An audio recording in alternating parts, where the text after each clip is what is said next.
Good afternoon, and welcome to the College of Continuing and Professional Studies webinar, Connect Before Content. Thank you so much for joining us today. Of My course. name is Beth Laurie, and I will be your moderator for today's webinar. If you have future questions about this webinar or other programs that CCAPS offers, the college's contact information will be on the last slide of this presentation. I'm delighted to introduce the topic for today's webinar, Connect Before Content. We can have the best PowerPoint, the most compelling arguments, and the most engaging stories, but if our nerves get the better of us, the audience may remember only our shaking voices and furrowed brows. Our first goal then is to reassure our listeners that they are in good hands. In other words, we need to connect with our audience and put them at ease before we ask them to pay attention to our content. This webinar will explore ways that we, as presenters, can calm our nerves to make that crucial connection with our audience. Using techniques that ground us in the present moment, we will learn how to get through our often healthy anxiety and do justice to our ideas. By the end of this session, participants will be able to recognize how anxiety manifests itself in our bodies, employ simple, readily available techniques to calm our nervous systems, identify the skills we use in conversation and apply them in more formal settings. And lastly, use the limitations of online presentations to our advantage. It is our pleasure to introduce the presenter for today's webinar, Jim Robinson. Jim is an instructor and performer who integrates improvisation and mental health across academic and professional settings.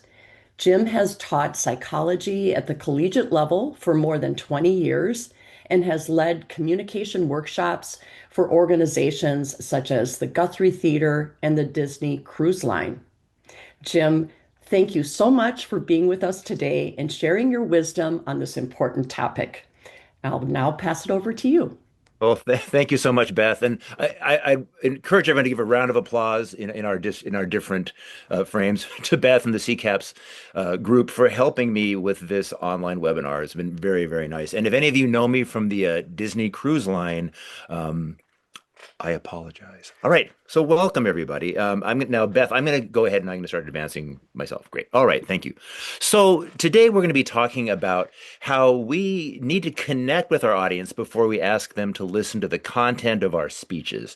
And so one thing that I would like to do is I'd like to use the chat section here, the chat function here, and ask a simple question. And I will look at a few of these as a way to kind of set up this notion of how we can take the anxiety that we feel or the thoughts that are plaguing us and how we can work with those to actually connect with the audience and then let them hear what we have to say. So to begin, I'd like to ask this question: what makes for a bad presentation? And if you wouldn't mind filling out the chat, just a couple examples of that would be absolutely fantastic. And Beth, I think everybody's great. Reading off PowerPoint slides, reading slides. The first three are reading slides, monotone.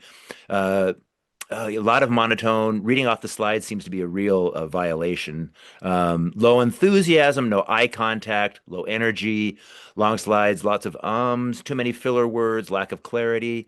Wow, this is you guys. Apparently, I've hit a nerve. No planning, swaying, and no clarity, no engagement. This is fantastic. Speaking too fast, lack of confidence. These are great. These are great. And please feel free to keep typing them up. I'm going to go back to the slide for a sec. But clearly, when we are giving a presentation, if our nerves get the better of us, or if we forget the fact that we are actually trying to connect with people as we would in a normal conversation, this tends to keep the audience at a distance and puts them off so that they cannot hear what we have to say. So I thought I would begin with something called Morabian's rule of communication. I'm showing a slide here, and I'm going to describe the slides here. This is a slide that shows the 7-38-55 rule of communication. And if we were in person, I'd ask you how many of you are familiar with this, and I think a lot of us have heard of this. And on this slide, you'll see three different circles. There's the one that says words, and it says 7% spoken word. There's another one with a little radio transmitter, 38% voice tone. And then the last one, it says 55% body language. And a lot of people misinterpret the Moravian study, thinking that whenever we speak, people pay attention to our body language the most, that 55% of the content they take from our speech is body language, and that about 38% is voice tone and about 7% is spoken words. And that's not quite what this means. What Morabian said is that when our bodies are at odds with what we're saying, when we're nervous or when we're monotone, to use some of the examples you used in the chat section, when we're simply reading, the audience will remember us as the speaker who, maybe held onto his shoulders, or his voice shook, or perhaps this person that was very monotone, didn't seem engaged, did not seem to really notice that there was an audience listening, which is easy to do online. So what Morabian actually meant is that when our body is at odds with our content, people will remember our body language the most, and then they'll remember our vocal tone. And after all of that, they may remember some of what we said.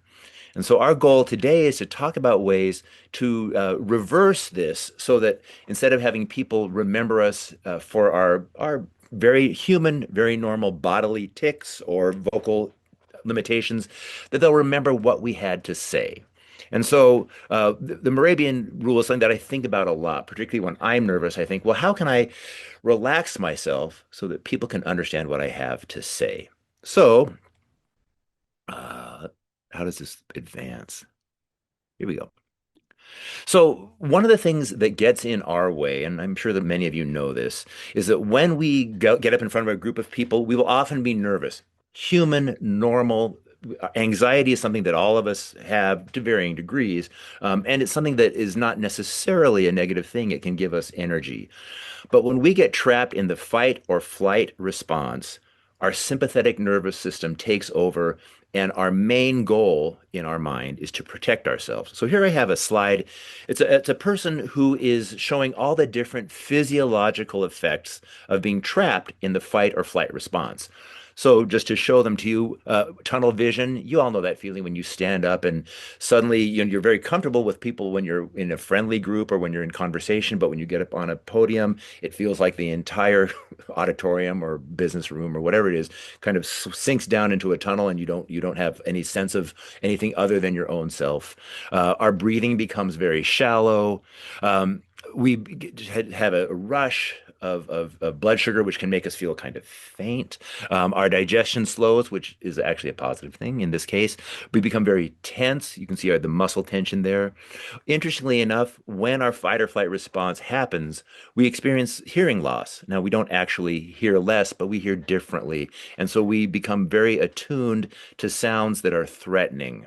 And if you're in that state and you're in front of a group of people, any kind of sound can suddenly become very threatening and then can further your descent into the fight or flight response. Likewise, our heart tends to accelerate. You'll see that on the slide. It produces hormones, so we will have some hormonal, particularly around stress. We'll have our stress hormones will surge, and then our bladder will usually it will initially relax and then it will tighten up. So when we are having that kind of fight or flight response, and that's very normal in speaking situations, our body is trying to protect us. Our body's trying to keep us from harm.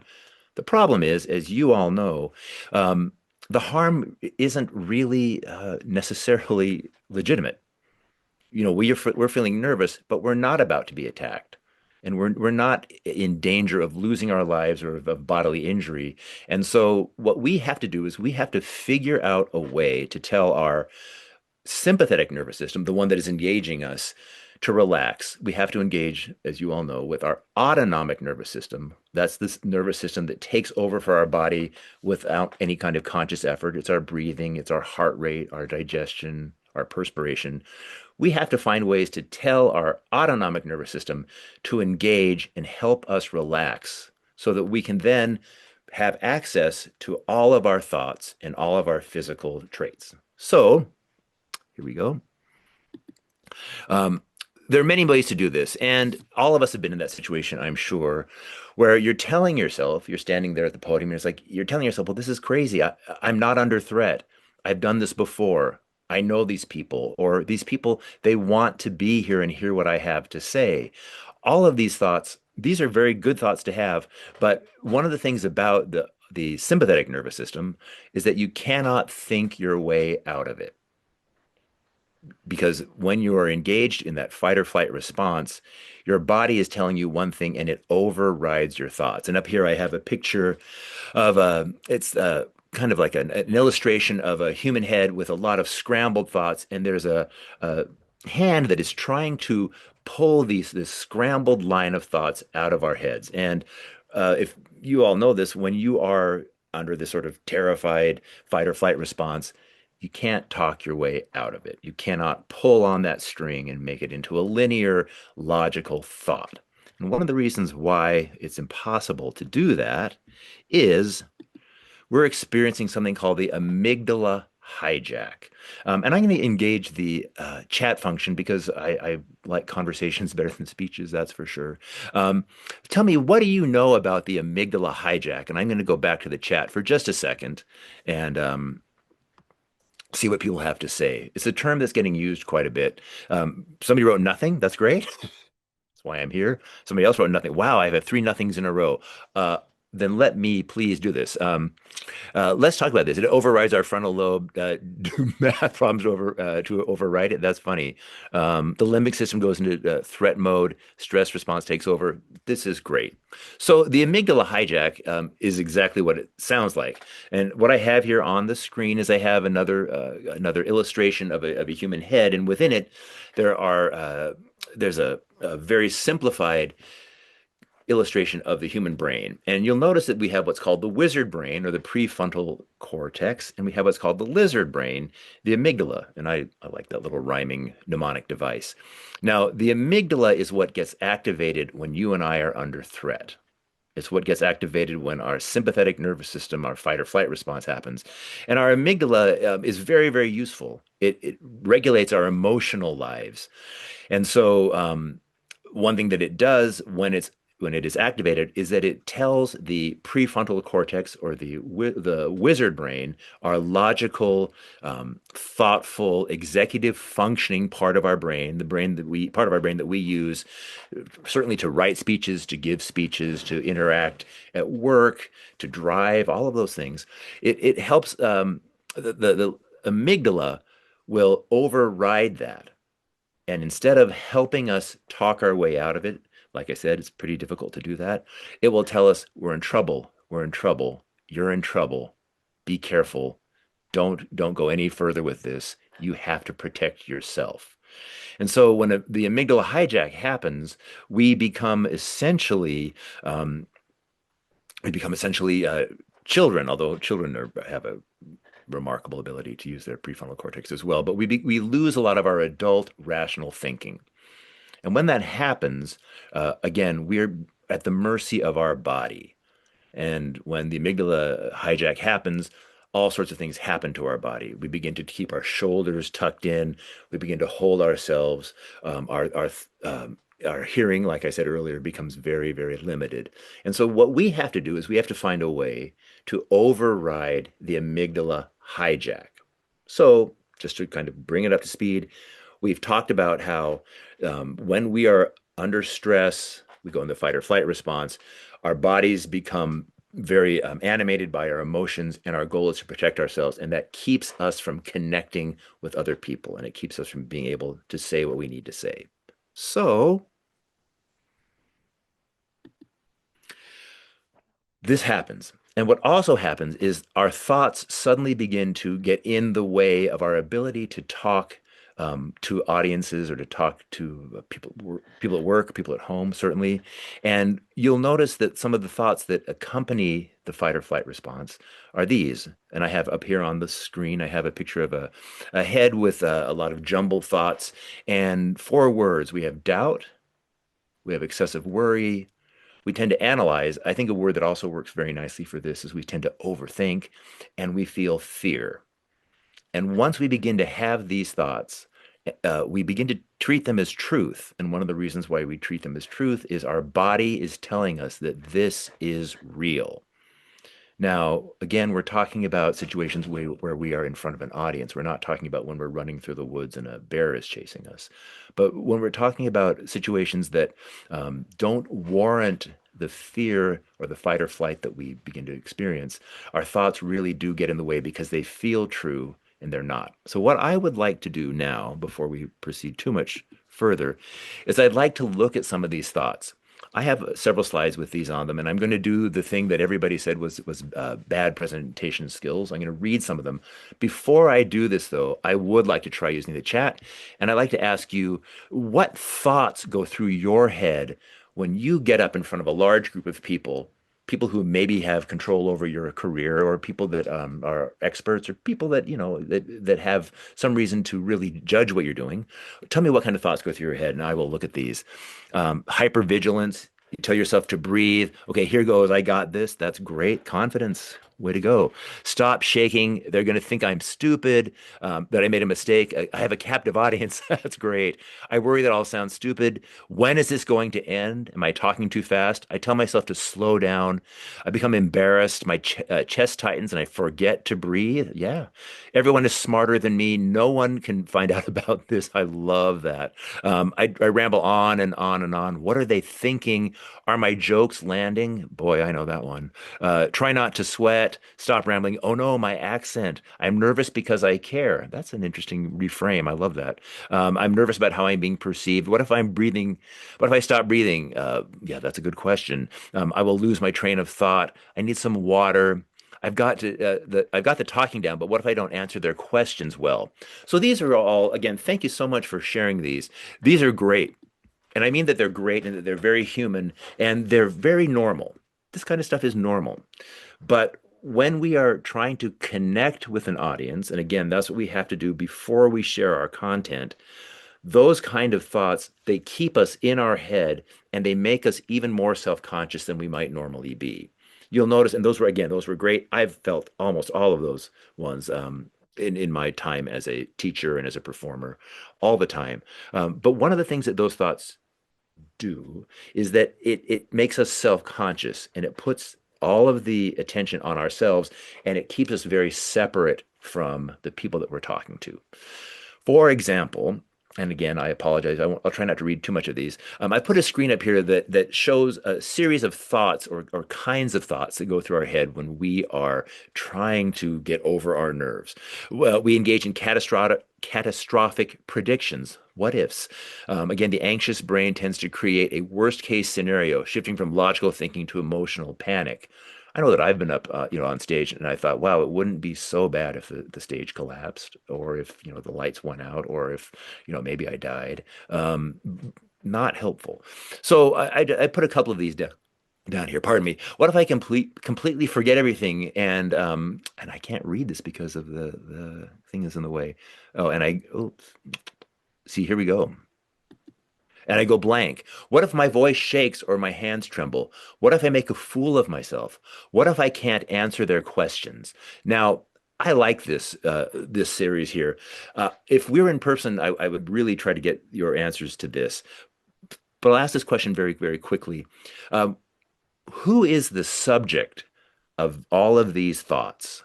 Who's the subject of all of these thoughts? And if you want to put that in the chat, that'd be fantastic. Yeah, me. Yeah, you're your worst enemy. Yes, me, the ego, me, exactly. So what's happened is your body is telling you you're imperiled, and then you become extremely self-conscious because your body's saying, protect yourself. Great in some situations, not helpful here. So that's fantastic. Thank you. Let's look at the next slide. We also tend to have a fear of negative judgment. And I noticed in the chat, a lot of people said, what if they think I'm stupid? What if they think I'm not prepared? What if they think that I don't know what I'm talking about? And again, very, very, very normal. So I have a slide up here that says fear of negative judgment. Stage fright is often linked to the fear of social rejection or being evaluated harshly by others. And so when this happens, we begin to have these kind of thoughts. They're all looking at me and judging me. Well, they are looking at you. They're not necessarily judging. They think I'm being incompetent or boring. I'm going to disappoint everyone. Uh, Pardon me, I don't belong here, that imposter syndrome. Now, again, as we said with all these previous ones about the catastrophic thinking, when we have fear of negative judgment, this puts us in our head and we become incapable of connecting with the audience. And what unfortunately can happen is the audience will begin to think, oh my gosh, this person is very nervous, or this is a speaker who is maybe isn't emotionally prepared. I've had that feeling many, many times. Or they might be thinking, I want to get lunch. But those thoughts will then become kind of a self-edifying loop. And you'll begin to think, this is true because look, there they all look uncomfortable. So again, our goal, and we'll talk about this in a second, is to find a way to get out of these kind of thoughts. Let me just go through a couple more slides and this. When we start to judge ourselves in this situation and our body is telling us that we are in trouble, a lot of different kind of thoughts or themes emerge. And so I do have a slide here that shows this. I'm going to try to get out of this so I can read them. Um, I have a slide that says the perils of self-judgment. We become crippled by harsh self-critique and doubt. We become perfectionism, and it drives performers to judge themselves before the audience can. A lot of times, we will think much more harshly of our performance than the audience did. Why do I have such a loser mindset? Is another kind of thought that comes through. I'm not good enough to be here. I'm going to choke tonight. Why did I agree to do this? A desire to escape or to freeze. I'm going to go to the next one because it's just a continuation of this. So when the flight mechanism dominates, the mind wants to escape the situation. And so again, we tell ourselves that the best way to deal with this, instead of relaxing, instead of connecting with the audience, is to leave the situation. I wish I could walk off stage. I have a slide here that says, when the flight mechanism dominates, the mind wants to escape the situation. I wish I could walk off stage right now. I hope this is canceled. I need to get out of here. Let's look at one more. And we begin to have these perfectionist demands. So a common cognitive distortion is the should statement, which puts high pressure on performance. I have a slide here that says this: I must not make a single mistake, and it has to be perfect. So when we start to think this way, we are in trouble. And you all know this. We're in trouble because we begin to think, well, this is the truth. I'm not good enough. I'm stuck in my own thoughts. I won't get out of it.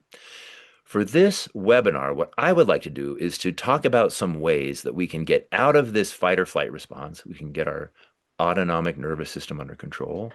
We can get out of the fight or flight, and that we can find ways that are physically based rather than cognitively based to help us get out of this. What I found, and I found this to be incredibly helpful, is to work with clients. I've worked with clients in as a teacher and also as an improviser who identify as neurodivergent. So their thought patterns, their thought responses tend to differ from what would be called, and I'm using this word advisedly, a normal response. And the gifts of being neurodivergent are incredible. So what I have here on the slide here is a little picture that says nervous system resets. And we're going to be talking about this. We're going to talk about how to do this. So this is a conglomeration of different ways that people who are neurodivergent, who tend to become overwhelmed, or to use a word that get used a lot, they become dysregulated, or we become dysregulated if we are neurodivergent, and how they use the physical world and their own bodies to reset their nervous system so that they can relax and then be in the moment and be present to all of their executive functioning. So let me read these. And then what I'd like to do is I'd love to hear from you. And then we're going to try 5 different ways that we can reset our nervous systems. So, for example, on the screen, it says place a fan in front of our face and focus on the sensation, chew on ice, put on music and dance, stim through it. Stim, of course, as you know, is an abbreviation for stimulate. You know a lot of people who are neurodivergent. A lot of people, I think most human beings at some point will find a way to stimulate their nervous system, stimulate their vagus nerve in many ways just by doing a repetitive motion. Very, very, very, very useful.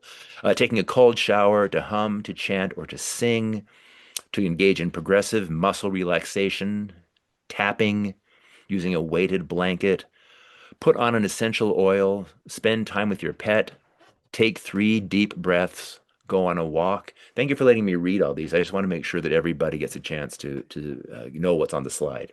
So these are good examples of nervous system resets. What I'd love to hear from you before we start to talk about some specific ones that I use and that have found very helpful. I'd like to know what are some of the things that you do with your body when you feel overwhelmed, or to use the word that I think is actually perfect, when you feel dysregulated. And if you wouldn't mind putting those in the chat, that would be fantastic. Butterfly taps, great. Wash the dishes, knead my neck, take a nap, walking, 4-7-8 breathing. This is good. Listen to music, gentle taps, water my plants, put my hand on my chest, yoga, deep breathing, eat music, get a hug. Perfect. Fidget, shift in my seat. If my mother were here, she would say, stop fidgeting. In this case, she's wrong.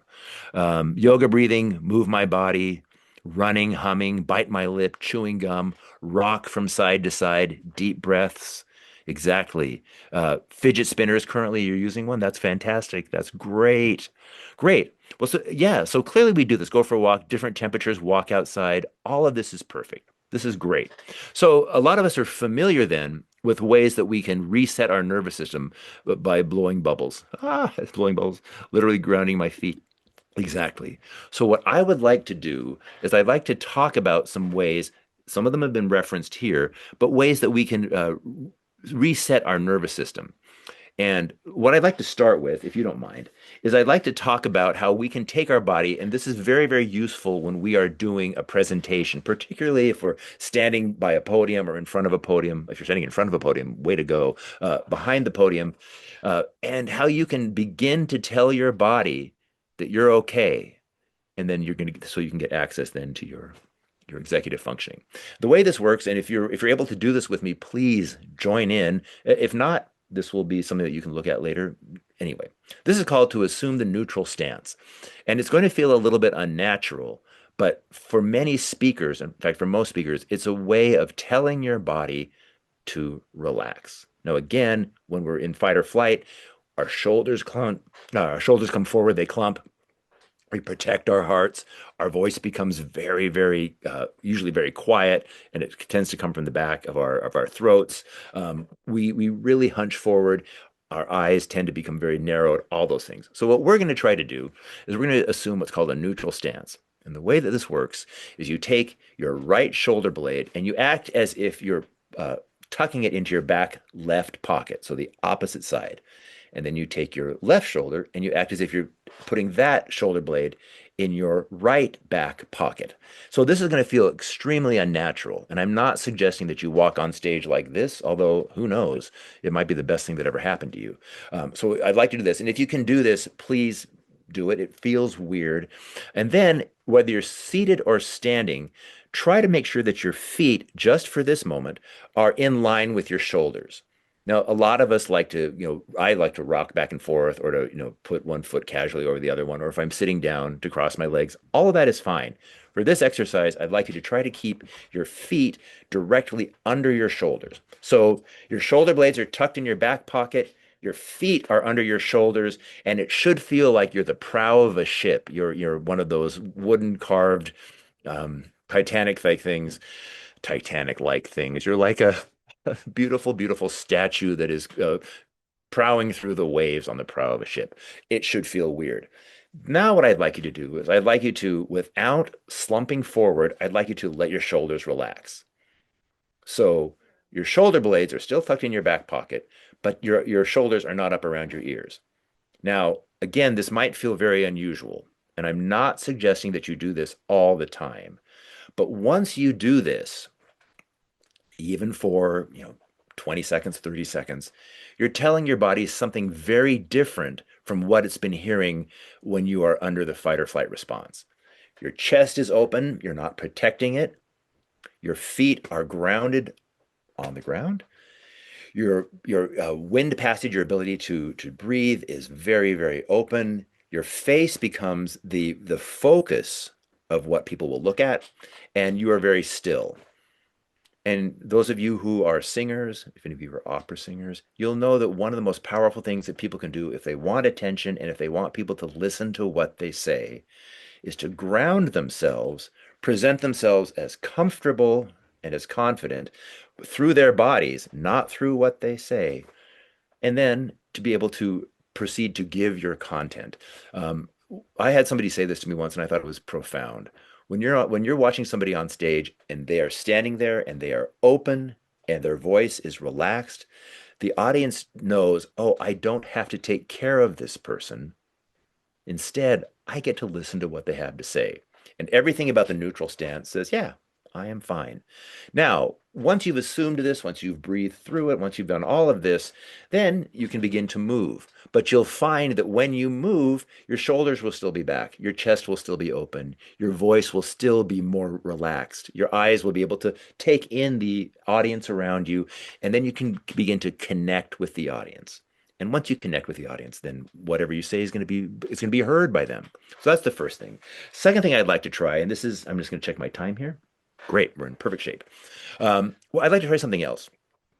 And you can do this when you're seated or whether you're standing, doesn't matter. But I'd like you to be in that neutral pose. And again, just make sure your shoulders are relaxed. And then I'd like you, as a way to reset your nervous system, I would like you just to roll your shoulders back. Now, again, this is sort of an addendum to the neutral stance. But keep doing that. If you can do this right now when you're with me, that'd be fantastic. If not, you can certainly do this at home or on the drive home or on the bus home. Keep doing this, and what you'll notice is the more you roll your shoulders back, the more you roll them back, you are essentially telling yourself, your body is telling yourself that everything is okay. Now, one of the things about rolling like this is it is also very repetitive. And this is a really beautiful insight from people in the neurodivergent community that any kind of repetition is something that breaks up our neural patterns that tell us that we're in trouble or that tell us that we are under attack. So if you do something repetitively that doesn't have inherent meaning, that you're not doing something like playing some sort of game or something that requires that kind of repetition. But if you can just do something that is repetitive, that is in some ways devoid of meaning, your body then will begin to relax, and all of your thoughts, the ones that are full of judgment and full of recrimination, it's difficult to keep them while you're doing this. So anything that is repetitive, somebody mentioned having a stim toy or a fidget. Again, that's that. If any of you play with pencils, I play with pencils, hold them all the time. Again, that's something that is telling your body, yeah, I'm fine. So we have the neutral stance, we have the shoulder roll.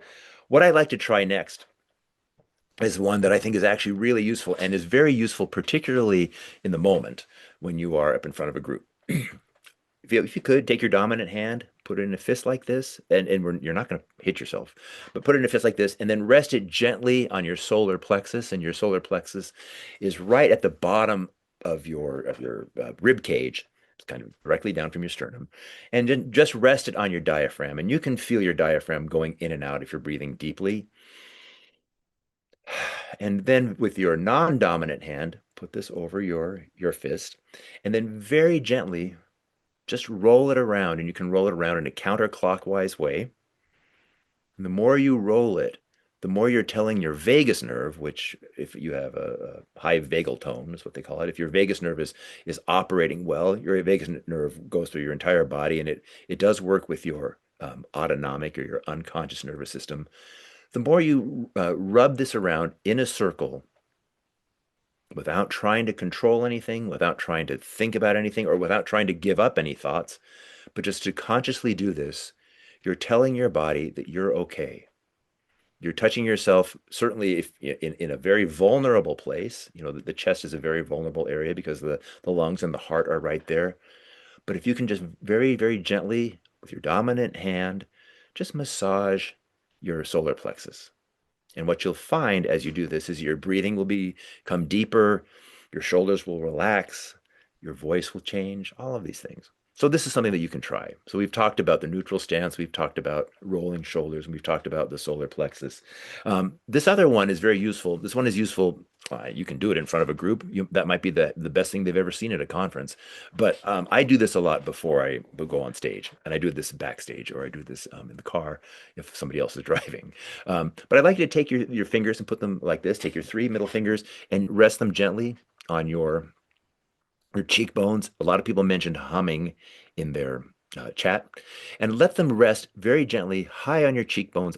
Obviously, not in your eyes, not on your eyelids, but just on your cheekbones. And what I'd like you to do is I'd like you to hum as high as you can. So for many of us, we think, fine, but you can go higher.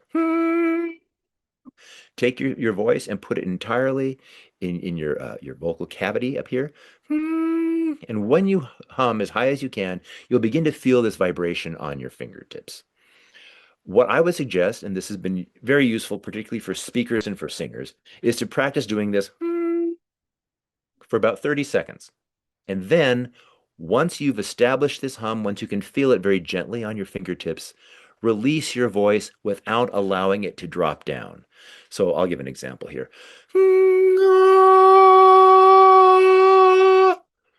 What's remarkable about humming, and particularly humming at a high pitch and being able to release your voice at a higher pitch than you normally would, is that it again tells your body to relax. Particularly, it tells that your facial muscles to begin to relax. It's very difficult to do that if your face is clenched like a fist, or if your face is clenched in worry or in doubt or in fear.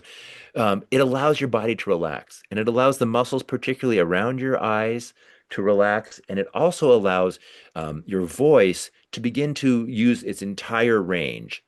When we become imperiled, when we're using or when our body is telling us that we're in fight or flight, our voice tends to become very staccato and very dark and very deep, which is great if you are yelling at somebody and trying to keep somebody at bay or trying to get somebody's attention. Absolutely wonderful. But if you're talking to an audience, what you want is you want to have a voice that is inviting, that is mellifluous, that uses all its different ranges and colors. And one way to do that is to relax your facial muscles, to relax your heart, and to be able to bring that out. The other thing that's interesting about this, since this is called Connect Before Content, is that this is based on a lot of information from childhood development or child development. When we learn to speak, we are drawn toward voices that have a melodic quality. People call it, baby talk. It used to be called motherese. Now they're calling it, rightly so, parentese. But we talk with a lot of, dimensions and dynamics in our voice. You might not want to talk like that to a group of adults. It's up to you. But if you have access to that, then you're telling the audience that they can trust you, that they can look at you and be relaxed, and that you can see them. And again, this is kind of primal, it's kind of evolutionary, but it's something that is actually very important. Um, and if your voice is melodic, if your voice is relaxed, people will hear your words and they won't come away thinking about the tone of your voice. Or if they do, it'll be, oh, what a pleasant voice. I love what they said about water reclamation. So anyway, that's great. That's great. Checking my time here. Oh, goodness. Okay. All right. So please feel free to give those a try. What I'd like to do now is very quickly talk about some ways to increase vagal tone. Again, vagal tone is the effects of the vagus nerve that regulate your autonomic nervous system, the nervous system that is unconscious. And I'll just look at these very quickly. I have a slide on the screen that says ways to increase vagal tone in the moment. You can do slow, rhythmic, diaphragmatic breathing. That means that you breathe from your diaphragm, not up high up in your chest. You can hum, and we did a practice of that. Humming. Humming is a way to connect the vocal cords, and it mechanically stimulates your vagus nerve. You can engage in tapping. We talked about that. Anything that crosses our midline. You can talk about butterfly taps. Somebody mentioned that. But the ability to tap is very, very, very useful, particularly any kind of tapping that has one hand across the other hand, across the midline of the body, and being able to do that. So slow, rhythmic, diaphragmatic breathing, humming, tapping. Again, one of the things on the slide, it talks about locking your thumbs over your sternum and being able to rhythmically tap. Same thing as rolling your shoulders. Anything that is rhythmic, that is repetitive, it helps you untangle those threatening thoughts. One way is to increase your vagal tone prior to speaking. These are things you can do while you're preparing, while you're at home, driving over there, although some of you can't do, is to wash your face with cold water. On the slide on the screen, I have some suggestions here. For example, uh, for some reason, and it's not quite known why, washing your face with cold water stimulates the vagus nerve, and it talks about that here. A lot of people talk about taking a cold shower, and that does relax your body once you can get over the terrible surprise of cold water. Many of you probably engage in meditation. The loving kindness meditation promotes feelings of goodwill toward yourself and others. It also increases positive emotions and it improves our vagal tone. All of this is on the slide. And then also balancing the gut microbiome. Thinking about eating healthy bacteria in the gut can create a positive feedback loop through the vagus nerve and increase its tone. So things that are fiber, fermented fruit, and alcohol. Now, again, I'll let you deal with that at the diminishing returns of alcohol consumption. But all of these things are ways to help your body begin to relax. We are getting close to the end here, so let me just go through a few more slides. Again, this is called Connect Before Content. This is one way to kind of reiterate what I said. If your body is present, then you are able to be present for your audience. But if your mind is not, what you need to do is to find ways, what we all need to do is find ways to get into our body in the moment. And we talked about some ways, the tapping and the breathing and the neutral stance, all those things. And that way we are not focused on the past and maybe on difficult presentations we've had in the past. And we're not worried about the future. What do people think? Instead, we are with people as if we were in a conversation talking to them about things that matter to us. And what a powerful position to be in. And so I have a slide here that has a person who is standing on a kind of a timeline. There's the past, the present. It says your body is present, but is your mind one way? And I think this is the best way to get your mind present is to make your body relaxed. So very quickly, and then Beth, you can help us with some Q&A here. I have three different slides here. They all have adorable animals. Has a big ostrich. It might be an emu, but I think it's an ostrich. And these are three basic mantras that I use when I find myself getting nervous, either in presenting or teaching or in performing. The first thing that I do is I guess you good. I acknowledge what is happening as it happens. So, and this is on the slide here. I say, if we want to connect with our audience, we make a habit of saying yes and to whatever arises. We get there, for example, and the sound system has feedback, or there are more people than they thought there would be, or there are fewer people than they thought we would be. We acknowledge it. One of the things that really gets in the way is when we wish things were different. And of course, that's so human. But if we can acknowledge what is happening, I'm sweating, I'm breathing, I'm nervous. Simply acknowledging that is the perfect place and in many ways the only way to start. So if saying yes and becomes our mantra, then we begin to become much more accepting of what is happening to us, particularly in situations that are nerve-wracking, and we can begin to deal with them. The other powerful thing about saying yes is that when we say no, it really means something. So I'll read from the slide here. This becomes our default position. When we do say no, it has real meaning. We say no to anything that diminishes another person, anything that goes against, pardon me, our personal boundaries or our values. So as speakers, as presenters, we don't have to say yes to anything that is going to hurt another person or to hurt us. The other thing too is if we get used to acknowledging the moment and saying yes and to this is an improvisational technique. We also recognize that we do have the right to say no. If something does not feel right, we can say no, and that gives us power. Second thing is we try to use curiosity instead of judgment. And here I have an owl who's looking curiously at us. I'll read from the slide with my apologies. We aspire to be radically non-judgmental. So when we are up on stage, we think about these sort of things. When we judge another's conversational gift, we're back in our heads, we're caught up in our thoughts, and we can't be fully present to another person. What I have found is that when I am in a meeting or if I'm working with people in a group situation and I begin to judge another person's nerves or I begin to judge another person's conversational style, I'm thinking about myself. And if I practice radical non-judgment and curiosity, then I often find that I can relax and I can be present for that person, and that present then in turn might become present to me. This one I find is more important. When we judge ourselves, we're doing the same thing. We're getting caught in our heads. So again, we talked about a lot of those thoughts that go through our heads when we are nervous. If we can get in the habit of being curious about it, look at that, I'm doing that again, or I wonder why I'm thinking this, or this seems familiar. I wonder when I've thought it before. If we can just be curious about it and then go back into our bodies, then we are going to be much more present for the people around us. I put this at the bottom of the slide because I think it's important. We still discern, but we try not to waste time ruminating on mistakes. So we can make judgments, thank goodness. We can still be discerning. We can decide if something feels right or feels wrong, or if it has value or if it doesn't. But we also try to remove the judgment from that. Last of all, and good grief, a mama hedgehog and a baby hedgehog. It's the best. Our last slide is make your audience look good.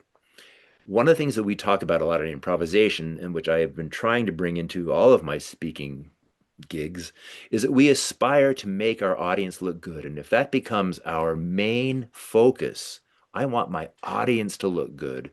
I want them to be relaxed. I want them to understand. We are in a good space. So when we aspire to this stance, I'm with the best people in the best situation, it becomes very easy for us to make our audience look good. We keep our focus outside of ourselves.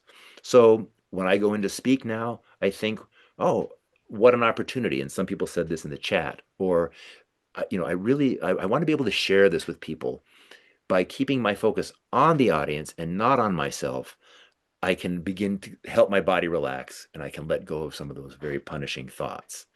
So, looking at the time here, we do have some time for some Q&A. And so, Yeah. Beth, would you mind taking over here? Yes. So you just sit back, Jim. Thank you so much for your great presentation. I will definitely be using so many of your tips for future presentations I'll be doing. Okay. Now, Jim, ready for our questions. We have a number of questions that have come through. The first one, uh, when I attempt breathing techniques, I tend to yawn, which then ends up throwing me off and gets my mind running. Feedback about that. That's so funny. Not funny, but I understand that completely. A lot of times when I'm particularly nervous about going to something, I will yawn. I used to I was a swimmer and I wasn't a bad swimmer, we'll say that. But I'd be up there on the blocks and I would start to yawn. And again, my mother would say, quit, jiggling your foot and stop yawning. But one of the things about yawning, of course, it comes from a lack of oxygen. And so if you find yourself yawning, one of the best things that to do is just, first of all, is to let go of the judgment around it. It's like, oh, I guess I need more oxygen. And then if I were you, I would try this technique of the solar plexus massage because it's very difficult to yawn while you're engaging your diaphragm. And that it can help you take deeper breaths, and then you won't feel the need to yawn because it has nothing to do with boredom. It has nothing to do with being tired. It's probably, I don't know, I'm not there with you, but it probably has to do with a lack of oxygen. So give that a try. And just recognize it for what it is. You're probably engaging in shallow breathing. Normal. Just find ways, again, use your shoulders, use your diaphragm. Give yourself a little bit of time and just start to take a deeper breath. That's what I would say. Uh, Great. The next question I have for you, Jim, is am I neurodivergent if the dysfunctional thoughts and physical responses mentioned in this webinar with public speaking happen to me?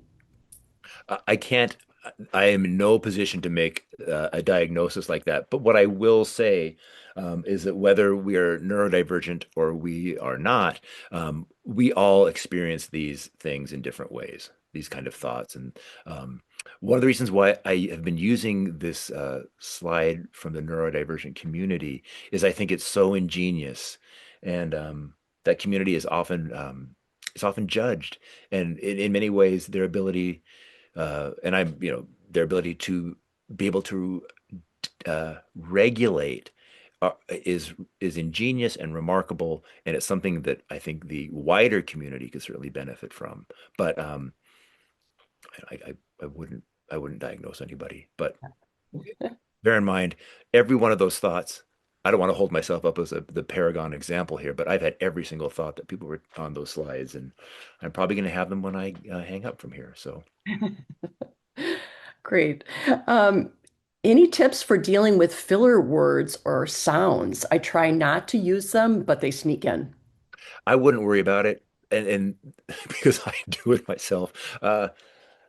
What I have found is that when I start to worry about filler words, and I've thought that, I've thought about, I'm not going to say I'm not going to use the word like unless it's a comparison. The minute I begin to think that, then that overrides my my thinking, and that becomes the focus of what I'm talking about. What I would try to do instead is I would try to find ways to relax, and to remember that what you're saying is important. It's interesting. When we are really engaged in a conversation, we tend not to say or if we do say it's because we're thinking. There's really nothing particularly wrong with um, um. So bear in mind that I think this is true, that focusing on our ticks or our limitations or whatever they might be, the more we focus on them, the more power we give them. So find ways just to really relax your body and then think about how interesting it is what you have to say, Mhm. what I would say. Next question. Listening to some women with high voices makes me think of gerbils. So I try Ah, to modulate my voice when speaking to groups. So, what are the best ways to do that? that's a great question. And I'll say the opposite thing. Most men, particularly American men, we tend to talk in the back of our throat. So we have the exact opposite thing, and we all sound like toads. To extend the animal metaphor. Well, I do find that doing vocal exercises, it relaxes my voice and it gives me access for me for higher tones. And I'm wondering if you were trying some of those breathing techniques and those humming, particularly humming and releasing the breath, that might give you a sense of how your voice is so much more than its high tones. It's low tones as well. It's sort of like the question, I think. The more we think about it, the more we become kind of trapped in this, I should be talking a particular way. What I would do is just practice doing those kind of vocal exercises and just relaxing. And remember, if you even want to think about it, that when you talk to people, and if you're really engaged, your voice, your natural voice is going to carry the day. That's what I would say. Great. We probably have time for one more question, and that is if you have a suggestion of how to incorporate one of the regulation techniques that you mentioned to help me, the speaker, connect with my body at the top of a presentation, but disguise it as an activity to complete with the audience. Yes, absolutely. I am shameless with this. I will have the audience stand up and shake out their bodies, and people don't get fired because of this, but or have people turn to one another and acknowledge each other, or I'll have people call out. Because I'm an improviser, I'll have people say, "Yeah, you're here today. How many people are here in this auditorium for the first time?" But I'll get kind of a conversation going with the larger group, and I find that that helps tremendously. Um, there are some great techniques, and if you would like, I'd be happy to share them with you. They're all improv techniques that you can do with an audience, and they usually involve shaking or some kind of rhythmic uh, pattern. And there are ways to do that without turning the whole thing into a circus. But if you would like, and Beth, is this okay? I can send out some of that information in through the CCAPS program, and that way you can take a look at those and see which ones you think you'd be comfortable doing. So, That's great. So we do need to wrap up here. I've got a couple of more slides to wrap things up. And I apologize if we did not get to your question. If this is the case for you and you would like those tips that Jim just mentioned, please send us an email, send your questions if we didn't get to it to ccapsinfo@umn.edu. And Courtney will put that email address in the chat. Again, that's ccapsinfo@umn.edu. And thank you so much, Jim, for your time, your incredibly useful information, and the tools. It was really a great pleasure to have you here today. I enjoyed it. Thank you. It was great. Yes. And if you wouldn't mind going to the next slide for me. Yeah. Well, yes, I don't mind. Yeah. Okay. Um, In addition to supporting individual students and learners, CCAPS offers flexible workforce development solutions designed to equip groups of employees with targeted knowledge and skills that your organization needs. Our programs include industry-driven bachelor's and master's programs, along with more than 18 non-credit certificates and more than 90 individual courses. If you or someone in your organization would like to learn more, please schedule a consultation with me, Beth Laurie, and I welcome that opportunity to discuss training opportunities for your employee groups. Jim, do you have a next slide that gives that information? That's Is it. is that Perfect. it? That is it. Excellent. So you can reach me at ccapsworkdev@umn.edu. Again, that's ccapsworkdev@umn.edu, and Courtney will put that information in the chat. Please also be sure to visit our website at ccaps.umn.edu/workforce dash development. And that's also in the chat. As we come to a close, I want to thank all of you for joining and listening to our webinar today. Again, thank you so much, Jim. And as I mentioned earlier, we will send everyone who registered a link to the webinar recording, and that's going to appear in about a week. The recording will also be posted to our CCAPS webinar archive website as well as the CCAPS YouTube page.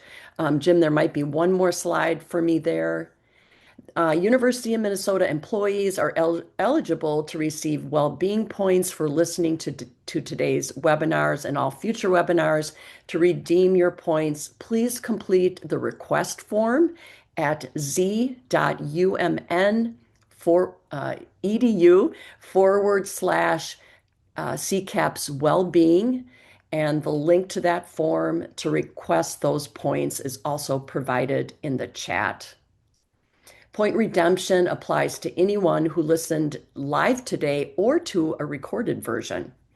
If you have questions about the well-being program, the points process, or points status, please email benefits@umn.edu. And then we have, I think, one more slide. To reach out to the college, please give us a call at 612-624-4000 or email us at ccapsinfo@umn.edu. And that information is provided in the chat. And finally, thank you. Thank you to all of our listeners today. Once again, thank you, Jim. Thanks for staying on for a couple minutes longer. Really appreciated everyone's participation. Have a great rest of your day. Bye-bye.